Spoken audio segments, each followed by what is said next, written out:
Hoje no Cartório Contemporâneo, o Dr. José Renato Nalini e o Dr. Flaviano Galhardo entrevistam o desembargador Ricardo Mair Anaf. O Dr. José Renato Nalini entrevista a doutora Eliana Calmon. Eu sou Duda Meirelles e esse é o Cartório Contemporâneo.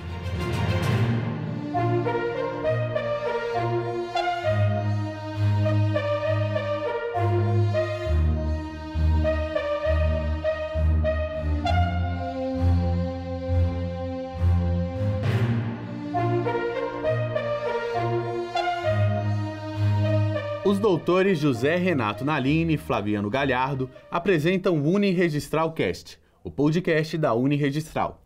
Nesse episódio, eles conversaram com o desembargador Ricardo Mair Anaf. Os três conversaram sobre o sistema judiciário, o extrajudicial, as expectativas e as conquistas do Tribunal de Justiça de São Paulo. Veja trecho. Desembargador Ricardo Mair Anaf já é nosso conhecido, porque foi corregedor-geral da Justiça. Então, o doutor Flaviano Galhardo e eu vamos conversar um pouco com ele para saber como é que anda o maior tribunal de justiça do mundo. Muito obrigado, doutor Ricardo, por atender o convite da Uniregistral. Uma honra imensa, Nalini, Flaviano. Vamos tirar o doutor, é mais fácil, nos conhecemos há tanto tempo. É uma honra para mim estar aqui. Já estive aqui antes como corregedor-geral e fui juiz da vara de registros públicos, fui na corregedoria, no extrajudicial, então eu me sinto em casa. Presidente, muito obrigado pela sua presença aqui, nos honra muito. E, presidente, o que é e o que significa ser presidente do maior tribunal do país? Bom, ser presidente do Tribunal de Justiça de São Paulo, em primeiro lugar, é uma honra imensa, é um orgulho muito grande para um juiz de carreira. No meu caso, eu fui presidente da seção de direito público, fui 2 vezes do órgão, corregedor-geral e presidente, é coroar uma carreira. Então, pessoalmente, profissionalmente, é um orgulho muito grande, uma honra muito grande. O exercício da presidência do Tribunal de Justiça é muito complexo, por ser um tribunal gigantesco. O Tribunal de Justiça de São Paulo detém 27% da movimentação nacional processual civil e processual penal. É um tribunal com 360 desembargadores, 2.600 juízes, são 792 prédios, 322 comarcas. É muito grande, o tribunal é muito grande. E para que ele tenha a eficiência que se reclama do Poder Judiciário, ou seja, a qualidade de suas decisões e a brevidade do tempo para que elas sejam proferidas, isso exige uma instrumentalização muito grande, que é feita pela Corregedoria e pela Presidência, na parte da presidência, o que diz respeito à instrumentalização de material propriamente dito, o suporte nas comarcas, o suporte do processo eletrônico, o próprio SAGE. Isso envolve um universo muito grande, um universo financeiro muito grande. Tá? E o tribunal tem hoje 65 mil servidores, 40 mil ativos e 25 mil inativos. Mas nós sempre falamos dos inativos porque eles estão na folha. Sim. Tá? Assim como a insuficiência previdenciária também dos pensionistas está na folha do tribunal. Só a insuficiência previdenciária, nós estamos hoje na casa de 1,350 bilhão, pagos religiosamente, não tem nenhum atraso. E tudo isso para dar conta existe uma estimativa assim, de número de processos, número de julgados? São milhões de processos, o número de decisões do tribunal no tempo da pandemia, estamos falando antes, é muito grande, absurdamente alto. Mesmo assim, nesse início de ano já começamos com uma produção 20% maior do que era. A volta da tramitação normal dos processos físicos. Nós não podemos esquecer, nós temos processos físicos, o tribunal está investindo muito em digitalização. Até maio do ano que vem nós teremos toda a capital e a grande São Paulo inteiramente digitalizada. A Grande São Paulo um pouquinho mais à frente, mas a capital, em maio, liquida a digitalização. E com isso nós vamos ganhar uma maior rapidez na tramitação, muito grande mesmo, e ao mesmo tempo essa maior produção, né? Produção não no sistema de fábrica, né? Porque é uma produção intelectual. Ela exige não apenas que seja feito com brevidade, mas com qualidade. Até porque uma boa parte das nossas decisões, a maioria delas, ela não segue ao Superior Tribunal de Justiça, ao Supremo Tribunal Federal, ela acaba no Tribunal de Justiça. Então, o juiz de primeiro grau procura fazer de forma rápida e com qualidade, e o segundo grau igualmente.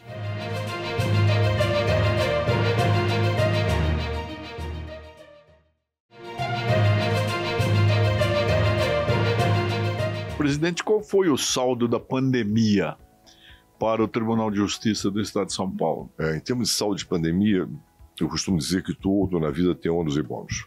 Então, esse saldo, para mim, é um saldo extremamente positivo em relação às inovações que o tribunal acabou acolhendo, porque na crise nós temos grandes oportunidades.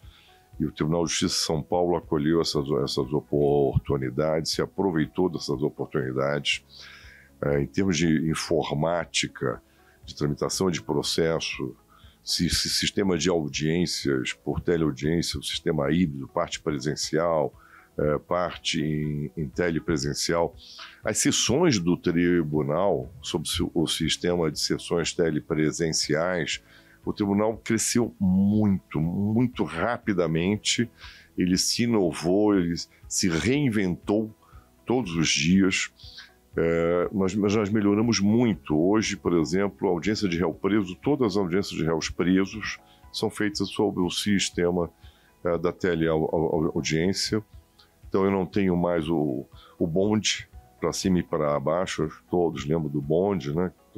Que transporta os réus presos. Saiu às vezes de Presidente Prudente, 6, 7 horas de trânsito. Chegavam aqui, iam para um CDP, ou às vezes iam direto para o Fórum Criminal, e o juiz marcava todas as audiências para 1 hora, porque estava na dependência do bonde, a preferência é do réu preso, tá? O risco de fuga, sim, um monte de riscos que ocorriam. Segundo o executivo, houve uma economia de 70 milhões ano. Às vezes até helicóptero tinha que acompanhar o comboio. Dependendo do preso que estava sendo conduzido, o gasto era muito maior e o risco, por sua vez, era muito maior. E a seu turno, para o próprio réu preso, era um transtorno, sim, porque eram horas dentro do bonde, ele ia para o fórum, não tinha alimentação, né? Aí na hora que ele saía, ele ia para outro CDP em São Paulo, onde ele ficava 2, 3 dias para voltar ao sistema penitenciário de origem. A penitenciária de origem. Isso tudo causava transtornos no sistema penitenciário, alguns princípios de amotinamento, porque ele não voltava para aquela mesma cela. Todos esses transtornos acabaram, né? Isso está certo que era uma ideia da Corregedoria já para fevereiro de 2020, quando foi assinado o termo de cooperação. Mas em março, né, nós comentamos aqui, uma semana depois da entrevista que eu tive a honra de vir aqui para nós conversarmos, entramos em sistema de home office. Ou seja, o que era para começar em março, um pacote de projeto piloto de Campinas, se transformou no estado de São Paulo. Né? Então, isso deu muito certo, esse sistema deu muito certo. Hoje, o reflexo dele, de tudo que nós vivemos na pandemia, dessa experiência da pandemia e da necessidade de conter custeios. Tá? Então, hoje nós temos um horário de fórum a partir de 1º de julho, das 9 às 5. Começamos das 10 às 6 e agora das 9 às 5, no horário concentrado. Aliás, o horário do primeiro mundo. Né? No primeiro mundo, tudo funciona das 9 às 5. Então, foi implantado o sistema das 9 às 5, que é uma economia muito grande para o tribunal, uma economia de custeio enorme. Tá? Nesse sistema da Resolução 850, que nasce na pandemia, foi uma ideia à época da presidência, do presidente Geraldo Francisco Pinheiro Franco, que a Corregedoria cuidou da parte dos juízes, em especial da parte dos juízes. Que é o home office. Que é o capítulo 3º. Não toda a parte de home office, fiscalização do home office, tudo. Aquela parte foi toda feita pela Corregedoria, porque toda a fiscalização é da Corregedoria. Então, nós tínhamos que fazer algumas adaptações, e nesse sistema híbrido, né, que eu acabei defendendo enquanto corregedor no Fonacor, porque a maioria dos estados, à época, era visceralmente contrário ao sistema híbrido. Eles queriam a volta plena do sistema presencial, né, o que é um problema muito grande, quer porque as pessoas, juízes e servidores se acostumaram com esse sistema. Então eu preciso, no mínimo, de uma norma de transição. A outra, porque se mostrou eficiente.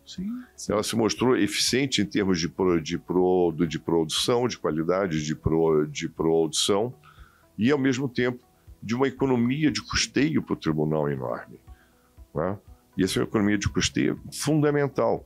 Agora nós precisamos trocar os nossos computadores. Geralmente se troca a cada 3 anos, 4 anos se troca. O tribunal troca a cada 8. O data center, que o prazo de vida é de 5 anos, nós trocamos com 8 anos. Por quê? Porque nós não temos condições de fazê-lo antes, né?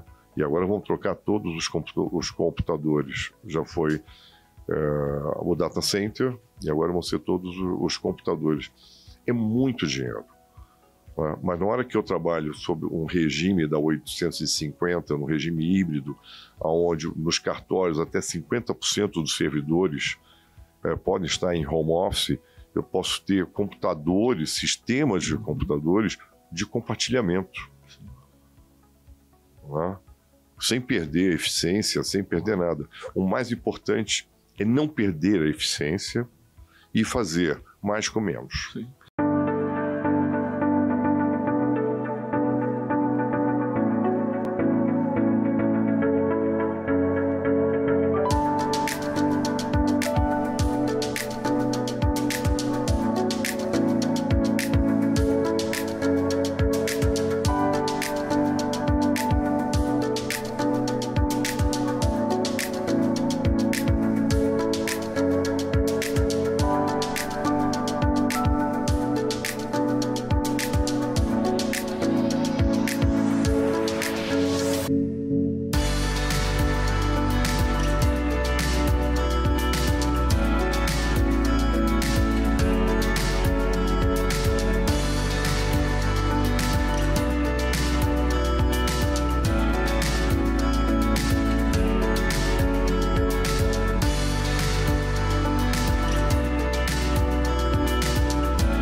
O Dr. José Renato Nalini entrevista a doutora Eliana Calmon, primeira mulher a ser ministra do Superior Tribunal de Justiça. Veja mais.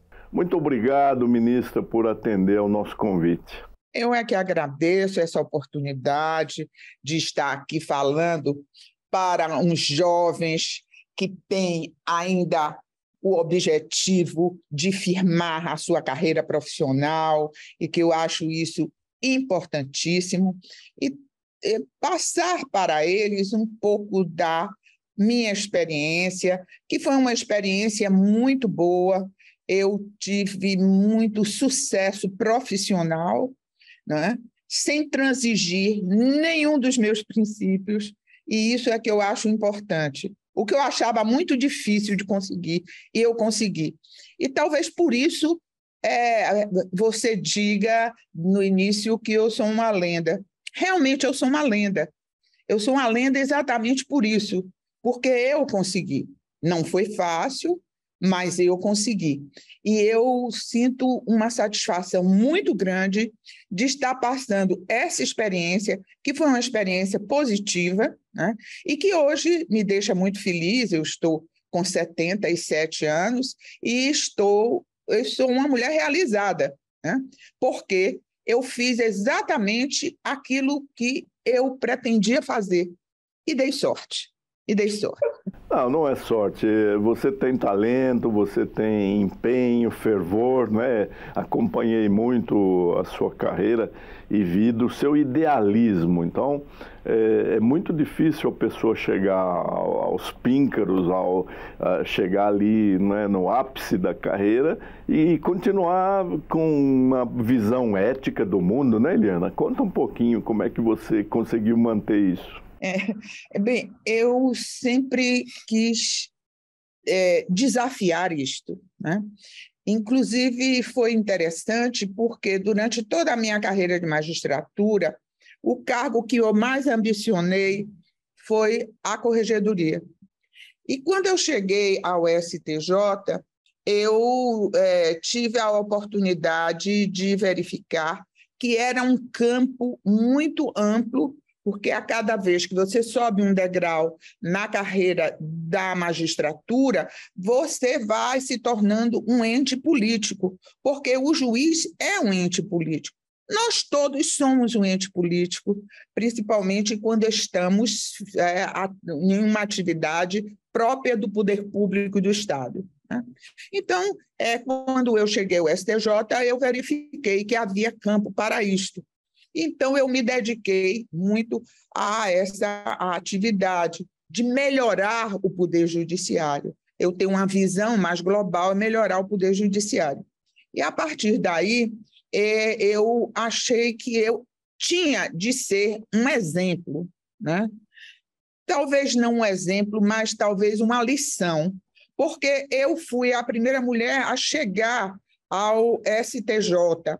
As mulheres tinham muita confiança nesta minha chegada, festejaram muito, de forma que eu tinha a responsabilidade de não ser somente eu ser uma representante da classe feminina.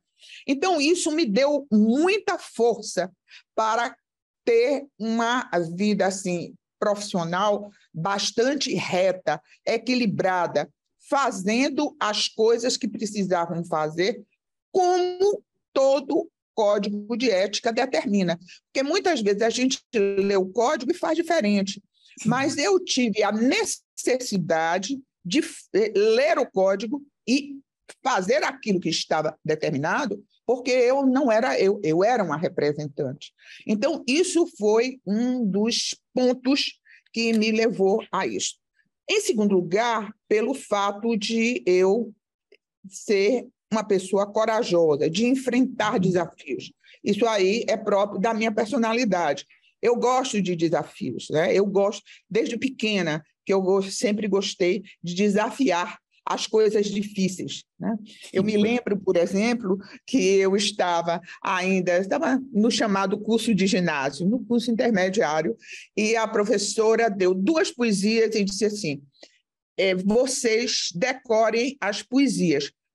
Quem quiser decorar uma ou outra, uma poesia era bem pequena, a outra era uma poesia bem grande. E eu disse assim: eu vou decorar grande, porque eu tenho certeza que ninguém vai querer.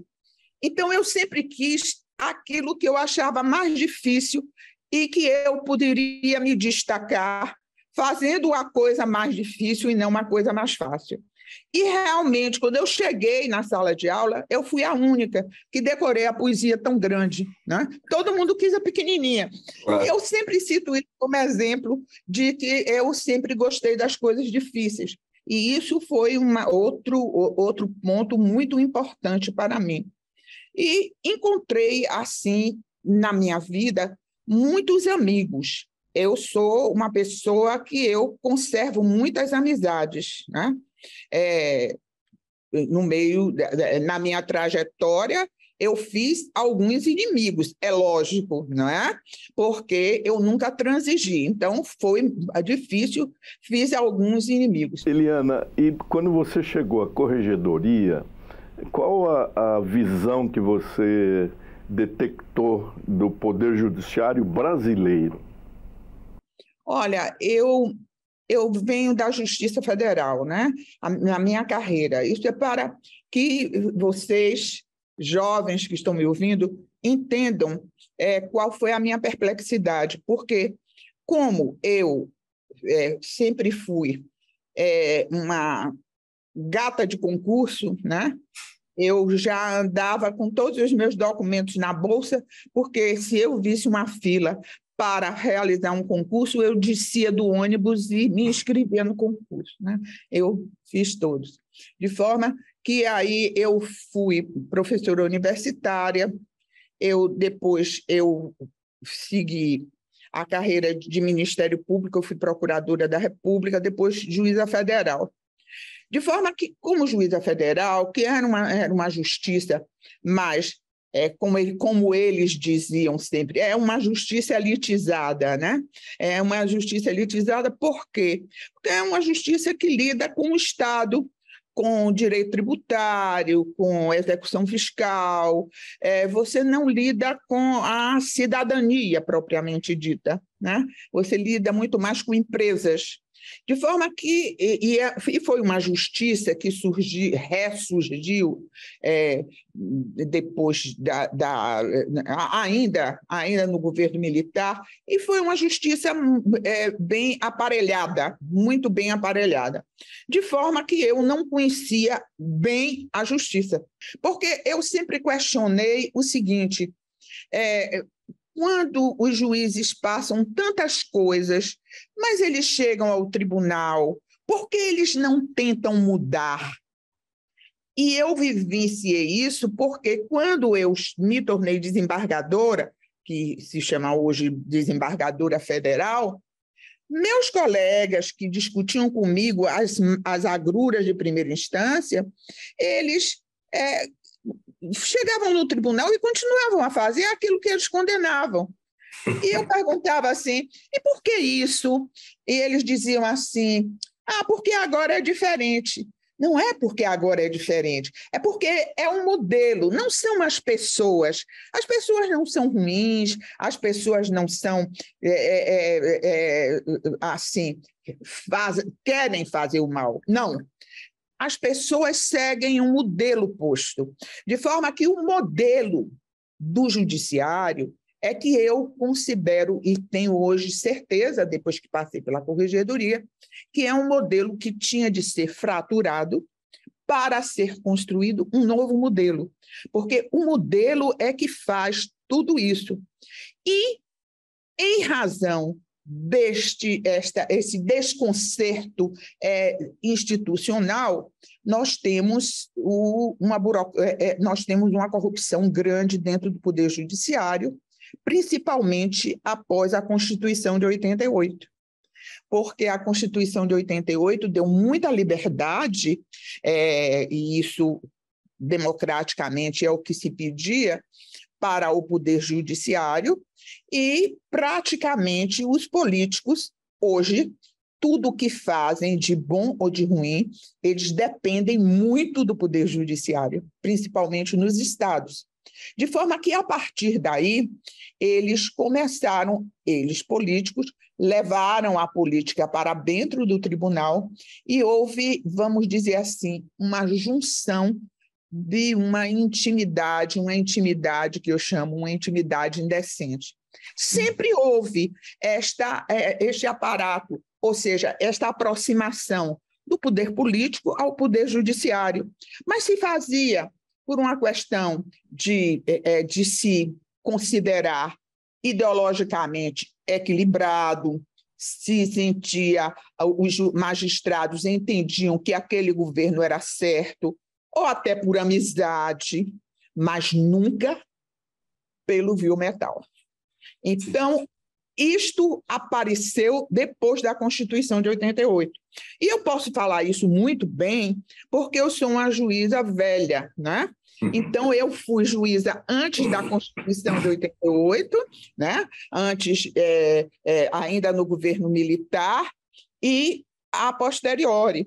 E cheguei até o Superior Tribunal de Justiça, de forma que essa minha trajetória me deu assim, a oportunidade de eu ver o antes e o depois, né? Então, eu posso contar o que era antes do que era depois, tanto como procuradora como juíza.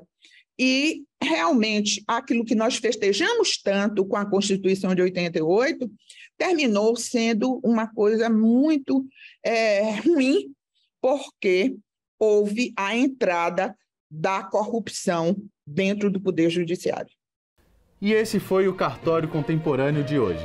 Perdeu alguma parte desse programa? Temos uma reprise toda segunda-feira, 19 horas, na TV Justiça ou no canal da CNR no YouTube. Nos vemos semana que vem, às 19 horas, na TV Justiça, no próximo Cartório Contemporâneo. Até lá!